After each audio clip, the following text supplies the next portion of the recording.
Hello everyone, this is Mizan and I'm recording this video to offer some guidance on how to calculate an OCC for an actual company. This guidance I think is necessary because of the reason that we have calculated OCCs in our classrooms, Hercules Limited and Sparklight Limited. And those questions are exam standard questions, and in that case you are given a specific set of data, and it's comparatively easier to locate the relevant data from a question in comparison to an actual financial statement. So because your coursework requires you to do it from an actual financial statement, so I thought it would be a good idea to show you guys how you can do it. So we will be using Marks and Spencer's as our case study in this case, and I think I need to say that because we are using Marks and Spencer for this video, so you will not be able to use Marks and Spencer company as your coursework company. So you need to choose 3 companies, and Marks and Spencer should not be there. So to start with, we will need Marks and Spencer financial statements, and those financial statements are already available on Blackboard in your working capital section. All of the companies, public limited companies, they publish their annual reports which are available online. So you need to pick 3 companies from 3 different sectors. That is important because this will give you a good insight into the working capital management of different companies and the different ways working capital can appear for a company. So we got the annual reports now, and the other thing which we need is our 3 ratios formulas and an equation which will give us an OCC. Now that information is available on the course workbook and in your core textbook. So we will be taking the data from there to do this ratio. So as a step 1, we will be calculating OCC. So OCC, operating cash cycle for M&S. And to do that, we need 3 ratios. The first one is average inventories turnover period, or in short, we can always call it inventory days. So that's our formula for inventory days is average inventories divided by cost of sales times 365 days. However, it is very common for companies to keep their inventories, receivables and payable levels at the same level. So you'll see more or less the same amount in their inventories, receivables and payables as an opening and closing figures. Now opening all these 3 figures, inventories, receivables and payables, they all appear in the balance sheet or statement of financial position, and the 2018 figures will be your closing figures, and these are the relevant figures. But if you want to do the averages anyway, then you can take 2017 as your opening balance, and then you can divide the both with 2 and get an average figure. However, it is not necessary because generally it is there's a very small difference. And what we should understand here is we are not aiming to get an accurate figure. Because no matter what we do, it may not be accurate anyway because we don't have the inside information, and generally that is slightly different than what it appears. So our aim is to understand the process and get a figure and then apply the theory on those figures. So what I'm going to do, I'm going to keep it simple, and I will take only closing figures for these. To start with, I'll just type the formula. So I'll write down closing. So slight my own variation of the formula, which is closing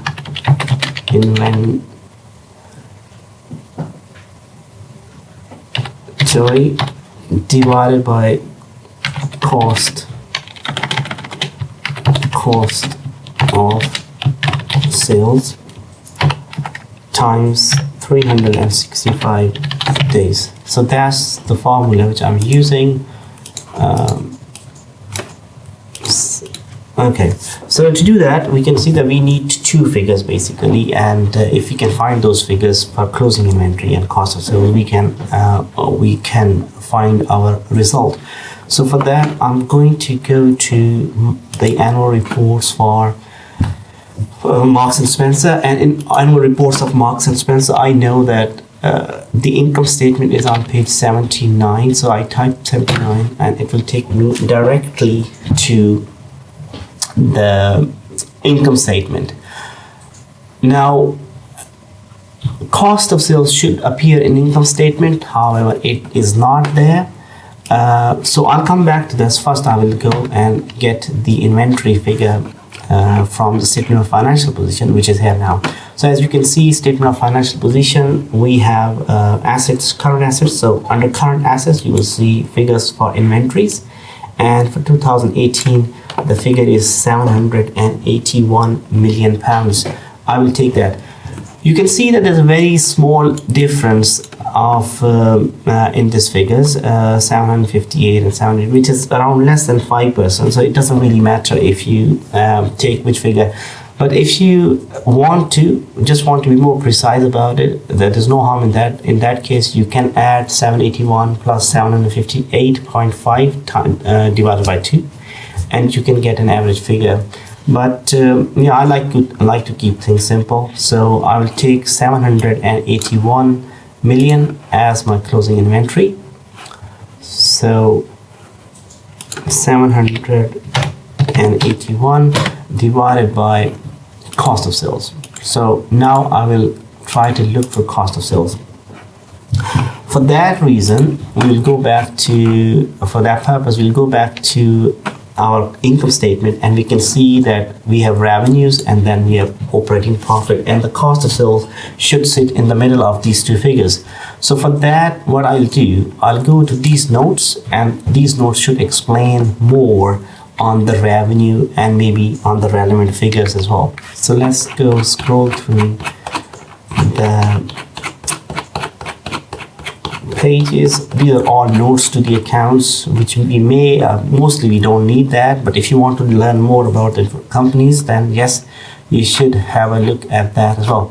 So note 3 is giving us expense analysis, and for that I can see that the cost of sales figure is here, which is 6650.9. So I'll use that figure as my cost of sales figure for 2018. So 6650.9 times 365. So 781 divided by 6650 times 365, 42. I always round up the days rather than using any the generic rounding of rules. In my opinion, days should always be rounded up. So their inventory days is 43 days. So that's one ratio sorted. I'll leave the interpretation to you guys because we've discussed this in the classes, and you should read more on the interpretation from the books and articles and journals. The next ratio we need to calculate is trade receivable days. So I'll just call them receivable days, and the formula for that is average or just trade receivables. So we are looking at trade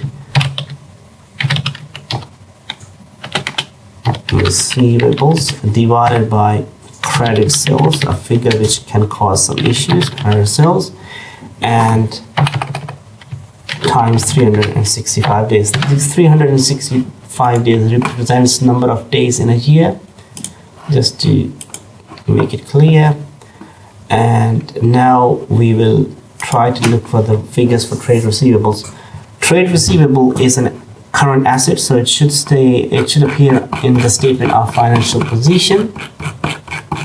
So I go to statement of financial position and I'm looking for a receivable, trade receivables.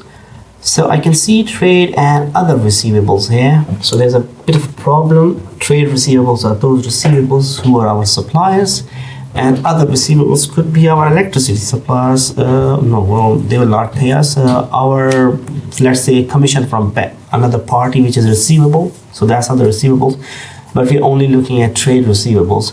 So what I'm going to do, I'm going to look at note 17. And so going down on note 17, there's quite a lot of scrolling here, but we'll get there. Note 17, so that's our 11, 13, 14 and 15, 16, 17. So we are here and we can see that we got some other receivables.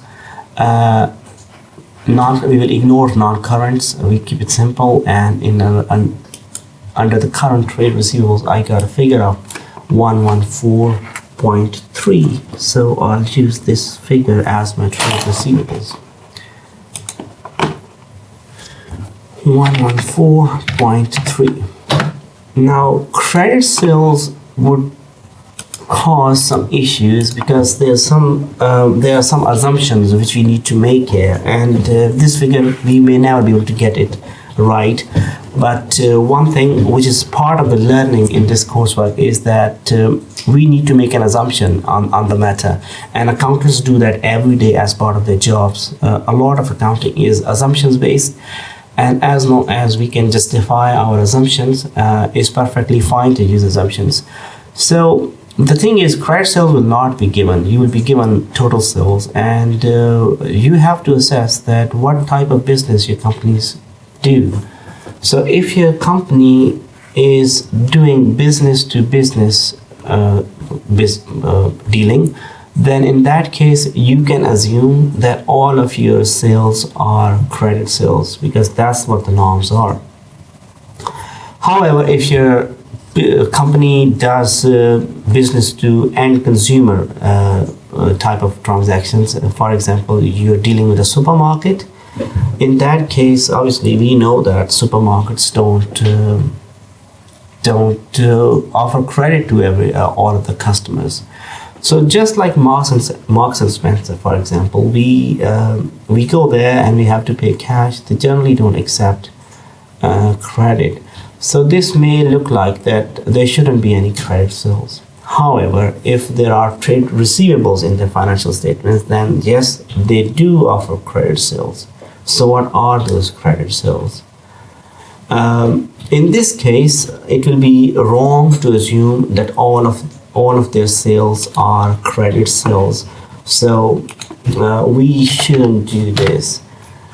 However, instead, to find out, to get some idea on credit sales, we should go notes 2 and 3 and see what's information we can get about the possible figure for credit sales. Yes, we will not be correct 100%, but given the set available data, this is our limitation here, and we have to make do with it. So if we look at segmental information, that is one part which can offer you some light into what type of business, what type of transactions a business could be doing with this. So here we have a breakdown of groups revenues, and we can see that they have some segments: clothing and home revenue. I would not expect this to be part of their credit. Food revenue may not, the chances are this is part of their main business, so no. UK revenues, now here, if I would have more breakdown and the figures would be given for, let's say, for their insurance business and for their bank business, then I would take those figures as their credit sales, because when they offer loan, then they get receivables. But I don't have that information, so I can't really use this figure. The next figure is franchised. Now, generally, franchised model are credit based. So I would be able to justify that these sales are credit sales. So 360.6 million is one figure which can be used as credit sales. Own businesses, I'm not sure what it is. If I could get more information, then yes, you should look into that. And international revenues, again, I don't know if this could be credit or cash based. So given the limited information we have, I think we have to choose 360.6 million. So I'm going to use that figure as my credit sales. Control C, and finding out the figure 114.4 divided by 360.6, 65, and we get 116 days, receivable days.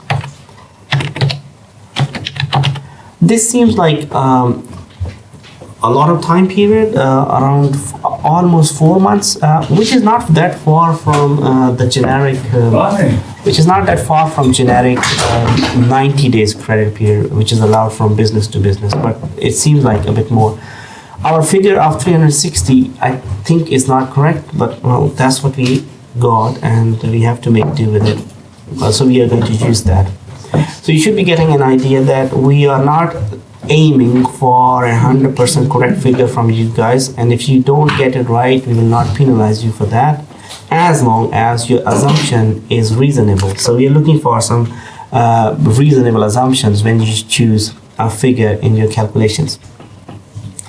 So that's done. Next one is our payable days. So we are looking at payable days, the ratios trade payable divided by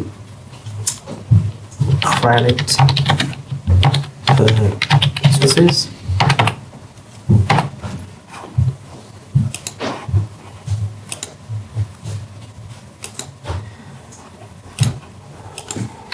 See, okay, so let's find the figures for this now.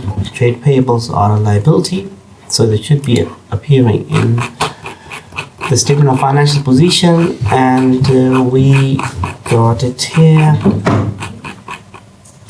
So current liabilities, I can see here, and trade and other payables, the figures get there, and because it includes other payables as well, so we will go to notes 19 to look for the trade payables figure.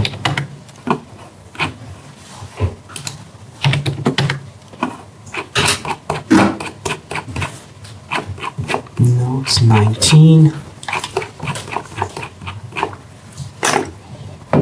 So you got note 19 here, and there's no distinction even in the notes on the trade and other payables, so we have no choice but to use this figure as our trade payables, which is 872.9 million. So that's my figure.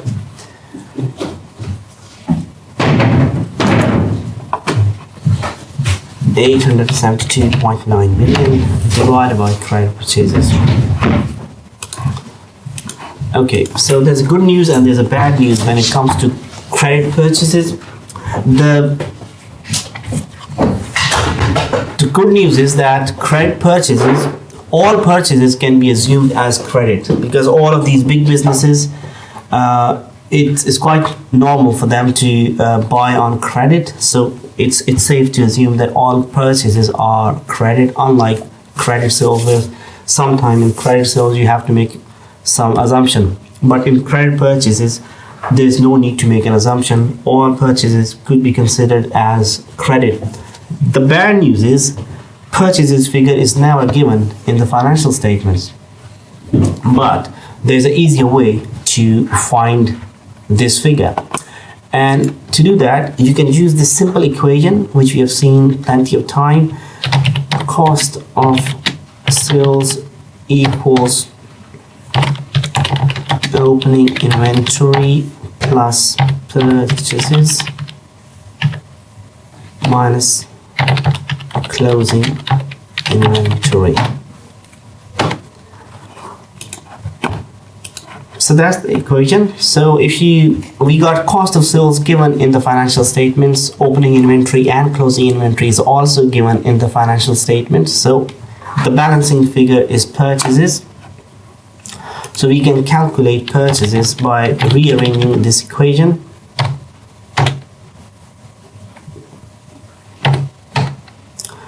So cost of sales minus opening inventory plus closing inventory. So this equation will give you opening inventory. However, if we have assumed this before as well, that inventories are generally kept constant across different accounting period, and we have seen that there's very little difference between Marks and Spencer's opening and closing inventories. You don't even have to use that in that equation. You can simply assume that your purchases are equal to cost of sales. So in this case, I will assume that my cost of sales are equal to purchases. So if opening and closing inventories are more or less same, then my cost of sales equals purchases. So I will take cost of sales figure from notes 3. We have seen that before.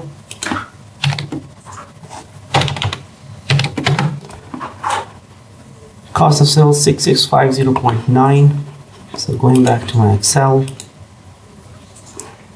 6650.9 times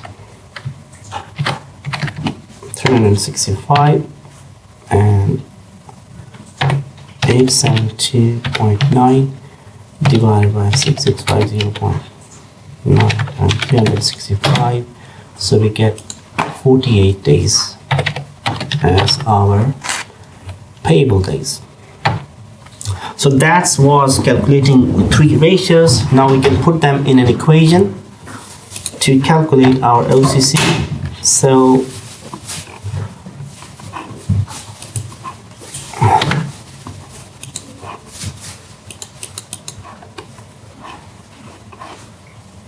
our equation is inventory days, which is 43, plus receivable days 116, and minus 48 days, which is payable. So that's the equation which is available in the coursework book, and this gives us an OCC for Marks and Spencer as 111 days. Now for a retailer it's a long OCC, but if you keep in mind that M&S are also manufacturers, obviously